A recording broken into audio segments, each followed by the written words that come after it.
రాష్ట్రంలో లోక్సభ ఎన్నికల ప్రచారంలో బిజీగా ఉన్నారు ప్రధాని మోదీ. వరుస సభలతో క్యాంపెయిన్ను హోరెత్తిస్తున్నారు. ఇందులో భాగంగానే కాసేపట్లో జగిత్యాల బహిరంగ సభకు అటెండ్ కానున్నారు ప్రధాని. తెలంగాణలో మెజారిటీ ఎంపీ స్థానాల్లో గెలవటమే లక్ష్యంగా పనిచేస్తున్నారు. ఉదయం రాజ్భవన్ నుంచి జగిత్యాలకు బయలుదేరారు మోదీ.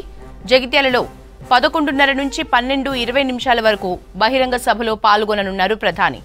జగిత్యాల సభకు నిజామాబాద్, కరీంనగర్, పెద్దపల్లి పార్లమెంటు నియోజకవర్గాల నుంచి పబ్లిక్ ను తరలించారు కమలం నేతలు. బీజేపీ ఎంపీ అభ్యర్థులు బండి సంజయ్, ధర్మపురి అరవింద్, గోమాసి శ్రీనివాస్ మీటింగ్ కు అటెండ్ అయ్యారు. వీరితో పాటు స్టేట్ పార్టీ చీఫ్, కేంద్ర మంత్రి కిషన్ రెడ్డి, ఎంపీ లక్ష్మణ్, ఈ సెగ్మెంట్ల పరిధిలో ఎమ్మెల్యేలు సభలో పాల్గొంటున్నారు. జగిత్యాల గీతా విద్యాలయం గ్రౌండ్స్ లో జరుగుతున్న సభకు బీజేపీ నేతలు, కార్యకర్తలు పెద్ద సంఖ్యలో వచ్చారు. సభ తర్వాత మధ్యాహ్నం 1:30 గంటలకు ప్రధాని మోదీ తిరిగి హైదరాబాద్ కి బయలుదేరతారు. బేగంపేట నుంచి ప్రత్యేక విమానంలో కర్ణాటకలో ఎన్నికల ప్రచారానికి వెళ్తారు.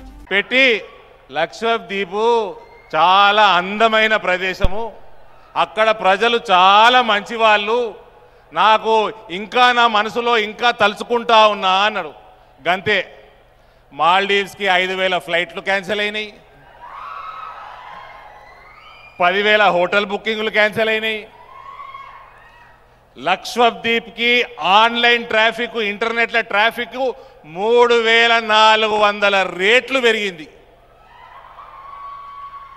That is Narendra Modi. నరేంద్ర మోడీలో ఉన్న సాత్వికం అది. ఇక రెండో సంఘటన చెప్పాలా అన్న? ఫిబ్రవరి 27, 2019 పాకిస్తాన్కి ఫ్లైట్లు పంపించారు మోదీ గారు. పుల్వామాలో మన సైనికుల్ని చంపేస్తే, ఉగ్రదాడి చేస్తే పాకిస్తాను ఫ్లైట్లు పంపిస్తే అక్కడ యుద్ధంలో అభినందన్ వర్ధమాన్ అని ఒక సైనికుడు, ఒక వింగ్ కమాండర్, అక్కడ ప్లేన్ క్రాష్ అయితే యుద్ధంలో పారాషూట్ వేసుకొని దిగినాక భారత్ మాతాకి జై అంటే పాకిస్తాన్ ఆర్మీ అంతా పట్టుకొని ఆయనని బంధించింది. అప్పుడు నరేంద్ర మోడీ గారు మర్యాదపూర్వకంగా ఫోన్లు చేసింది. ఫోన్లు చేస్తే ఏ జనాబ్ బిజీ హే, ఓ జనాబ్ బిజీ హే అని మనోళ్ళు ఫోన్లు చేయించినప్పుడు ఆడికెళ్ళి రెస్పాన్స్ రాలే. తర్వాత మోడీ గారు బ్రహ్మాస్త్రంని పాకిస్తాన్ దిక్కు మలిచిపెట్టిండు. బ్రహ్మాస్త్రం నాటి దిక్కు మలిచిపెట్టిండు. పెట్టినాక ఆడికెళ్ళి ఫోన్లు మొదలైనవి. మోదీ సాబ్ ఏ క్యా అంటే నై సాబ్ బిజీ హై. అరే हमारे को माफ करना, वो जनाब बिजी थे तब फोन करे जब. అంటే देखो भाई, अभिनंदन को सुरक्षित वापस छोड़ दो, बाद में बात करेंगे అన్నాడు.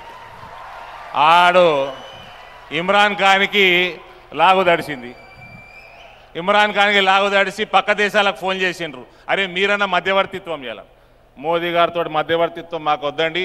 ఫస్ట్ మోదీ గారితో మాట్లాడాలంటే ఫస్ట్ మీరు అపజెప్పురు అభినందన్ని, దాని తర్వాత మాట్లాడతామన్నారు. ఇక ఇమ్రాన్ ఖాన్కి అర్థమైతలేదు. ఇక ప్రపంచానికి పెద్దన్న అమెరికా రాష్ట్రపతికి ట్రంప్కి ఫోన్ చేసిరట. ఇమ్రాన్ ఖాన్ ఫోన్ చేసి, పెద్దన్న